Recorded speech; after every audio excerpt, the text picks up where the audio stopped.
sadaqan cid siin jiro marka ciddii dhimatay ehelkeedii baan u sii waday buuri oo u kala qaybiyaa iyaduna way wanaagsan tahay oo qofku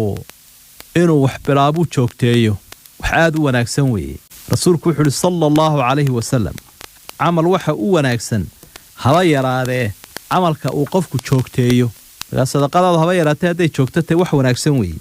su'aasha Cabdilaahi waxay ahayd dhaawac baan qabaayo dhakhtarku gabagabaysa buu ugu yiri ciid nadiifana ma hayo ma isticmaali karaa gidaarka waad isticmaali kartaa laakiin si aad khilaafka uga baxdo banaanka in ciida ka soo qaado oo nadiif ah gurigana dhigo markaad isticmaalaysaan gacmaha saartana dhinac uga duu wixii ka daadanaya muddaad iska sii wadan kartaa taasaa bilaa khilaaf labada madhaboodna way jiraan oo culimada waxay isku waafaqsan in ciid lagu gabagabaystaa inay saxtay ama waajibtay taa waa isku waafaqsan tagidaarkay laakiin isku khilaafsan taa la isku waafaqsan yahay qaado